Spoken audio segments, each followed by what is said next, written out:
안녕하세요. 스테레단입니다. 자, 오늘은 글쓰기를 어디에 하면 좋을까에 대해서 좀 얘기를 좀 해보려고 해요. 글쓰기를 마음 먹으셨고 이제 시작해야지 라고 하신 분들, 그러면 어디다 쓰면 좋을까요? 뭐 크게 이렇게 나눠볼 수 있을 것 같아요. 요즘에 여러분 많이 들어보셨겠지만 이제 브런치라는 플랫폼이 있고요. 그 다음에 뭐 블로그, 네이버 블로그가 있을 것 같고, 그리고 이제 SNS, 뭐 예를 들어서 뭐 인스타그램에 있을 수 있겠죠. 뭐 다른 유사한 플랫폼들은 어떤 뭐 설명이나 시간 관계상 좀 통합해서 말씀을 드리도록 할게요. 자, 브런치와 블로그, 뭐 인스타그램 이렇게 세 개로 한번 구분을 해서 얘기를 해볼게요. 자, 결론은 여러분 어디다 글을 써야 되냐 라고 물으신다면, 여러분이 쓰시고 싶은 글이 무엇인가를 좀 물어보셨으면 좋겠어요, 스스로에게. 그래서 나는 어떤 글을 쓸 거야. 근데 플랫폼의 어떤 특징을 좀 먼저 말씀드리면요, 일단 브런치 같은 경우는 저는 이렇게 얘기하거든요. 브런치는 절망이 있다 라고 이렇게 말씀을 드려요. 여러분 그 얘기 들어보셨죠? SNS에는 절망이 없다. 그런데 저는 이렇게 말씀드려요. 브런치에는 절망이 있다. 그게 무슨 얘기냐면, 우리가 이제 블로그나 SNS, 특히 인스타그램 같은 경우는 그곳에 절망이 그렇게 크게 보이지 않아요. 왜냐하면 특히 인스타그램 같은 경우는 유토피아잖아요. 누구나 이렇게 예뻐야 되고 멋있어야 되고 누구나 소고기를 먹어야 되고 누구나 이제 해외여행을 다녀야 되는데, 여러분도 여러분의 프로필 사진 보면은 여러분이 있으신가요? 저는 그렇게 생각하지 않는데요. 여러분 아마 여러분보다 피부가 더 좋고 이제 얼굴이 갸름하고 이런 분들이 아마 여러분 프로필을 차지하고 있을 것 같은데요. 어찌됐든 간에 그런 곳에는 일단은 절망이 있으면 안 돼요. 거기다가 뭐 어글리하고 그다음에 슬프고 이런 것들을 올리면 어떻게 보면 구독자나 뭐 팔로워들이 빠져나갈 가능성이 높잖아요. 그런데 브런치에는 절망이 있다라고 말씀드리는 이유는 뭐냐면, 브런치는 어, 모든 이야기들이 다 있어요. 읽어보신 분은 아시겠지만 뭐 이혼 얘기도 있고 뭐 죽음에 대한 얘기도 있고 뭐 사업 실패한 얘기도 있고, 이러한 얘기들이 되게 편하게 뭐 제약 없이 올라오고 있어요. 자, 그런데 이런 차이를 만드는 거는 뭘까요? 여러분 혹시 생각해 보셨나요? 예를 들면 블로그나 뭐 인스타 같은 경우는 어떻게 보면 경제 논리에 따라서 돌아가는 플랫폼이라고 해도 과언이 아니잖아요. 그래서 예를 들어서 뭐 인스타그램 같은 경우, 여러분 인스타그램에 만약에 10만 명의 팔로워가 생겼어요. 뭐 하실 것 같아요? 분명히 앞광고나 뒷광고를 하셔가지고 뭔가 수익화를 하려고 많이 노력을 하실 거예요. 블로그도 마찬가지고요.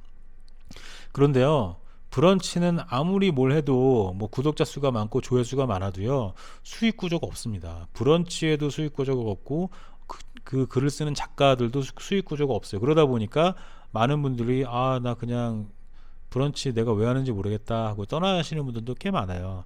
그래서 이러한 부분을 정리해 보면, 장점과 단점으로 정리를 해볼게요. 그러면 브런치 같은 경우는 장점은 정말 내 안에 있는 얘기를 다 끄집어내서 절망까지도 쓸 수 있다. 정말 내 안에 진솔한 얘기를 쓸 수 있다라는 점이고요. 그다음에 안 좋은 점은 이제 수익화가 없기 때문에 동기부여가 좀 안 될 수도 있고, 또 실제로 수익화가 안 된다는 거는 좀 이렇게 정말로 좀 이렇게 내가 왜 해야 되나 하는 생각을 좀 많이 하게 되죠. 그리고 장점이 하나 더 있는 거는, 출판의 기회는 사실 다른 플랫폼보다는 좀 높다고 볼 수 있어요. 왜냐하면 출판 업계가 예의주시하고 있는 플랫폼이고, 그 다음에 브런치에서도 실제로 브런치 공모전을 통해서 작가 만들기를 계속 이렇게 부추기고 이제 응원하고 있잖아요. 그래서 이런 부분에 있어서는 좋은 것 같고요. 다음 블로그로 넘어가 보면, 블로그 같은 경우도 이제 장단점을 일단 좀 설명을 해보면요. 장점은 블로그는 이제 쉽게 시작할 수 있죠. 브런치 같은 경우는 합격을 해야 글을 쓰고 발행할 수 있는데, 블로그는 내가 얼마든지 뭐 내 멋대로 꾸밀 수 있고 내가 쓰고 싶은 얘기를 쓸 수 있죠. 쓸 수 있고, 그래서 뭐 쉽게 부담 없이 시작할 수 있겠다는 점이 장점일 겁니다. 저도 이제 처음에는 블로그로 시작을 했었고요. 그런데 조금 저희가 돌아봐야 되는 부분은, 아무래도 블로그는 내 진솔한 얘기를 읽어주는 사람이 그렇게 많지는 않을 거예요. 그래서 아무래도 키워드 중심의 이야기를 좀 많이 쓰고, 그 다음에 검색 위주의 글을 쓰다 보니까 이렇게 그 블로그 글을 쓰기를 좀 하다 보면은, 내가 뭔가 이렇게 뭔가를 쓰고는 있는데 내가 나에 대해서 쓰는 건 아니기 때문에 뭔가 이렇게 좀 마음에 어떤 갈증이 있을 거예요. 진정한 글쓰기가 뭐지라는 고민도 많이 하게 될 거고요. 저도 이제 네이버 블로그에서 처음에 시작을 했는데, 제가 제 자신을 보니까 글을 안 쓰고 있고 어느샌가 제가 메뉴 스킨 바꾸고 이러고 있더라고요. 그러니까 블로깅을 하고 있던 거죠. 그게 나쁘다는 게 아니고요. 어떻게 보면은 좀 이렇게 차이점에 대해서 좀 말씀을 드리는 거여서, 정리하자면은 블로그는 쉽게 시작할 수 있고 제약 없이 시작할 수 있고 내가 하고 싶은 이야기를 할 수는 있지만, 아무래도 잘 나가는 블로그나 이런 거를 보면은 뭔가 돈이 되는 이야기나 그 다음에 키워드 중심의 내가 하고 싶은 얘기보다는 남이 듣는 이야기를 하다 보니까 약간 글쓰기에 대한 어떤 갈증이 있을 수 있다라는 것을 말씀드리고요. 자, SNS 글쓰기, 특히 인스타그램 같은 경우에 가서 보시면 책 한 권 내지는 않았지만 짧은 글귀를 올리면서 작가 누구누구라고 이렇게 써 있는 걸 보실 수 있을 거예요. 저는 이러한 변화나 이런 것들이 되게 좋거든요. 왜냐하면 작가로서 쓰는 게 아니라 쓰니까 작가라는 말씀을 계속 드리고 있는데, 이런 분들이 진짜 작가죠. 왜냐하면 누가 작가라고 불러주던 말든 상관 안 하고 내가 내 스스로를 작가라고 규정하고 계속 글귀를 올리고 있으니까요. 저는 그 부분에 있어서는 정말 되게 좋다고 생각을 해요. 그래서 장점은 되게 감성 있는 글을 좀 써낼 수 있고, 그 다음에 어떻게 보면은 인스타그램에서 쓰는 글은 이렇게 말랑말랑하고 이렇게 짧게 써낼 수 있는 글들이기 때문에 부담이 없죠, 시작할 때도. 그래, 조금 다른 면을 보면은 이렇게 짧게 쓰다 보고 이제 감성 위주로만 쓰다 보니까 이것 또한 어떤 글쓰기에 어떤 갈증이 있을 것 같아요. 좀 더 길게 쓰고 싶고 내가 표현하고 싶은 거는 많은데 좀 제약이 있다고 느끼게 되는 거죠.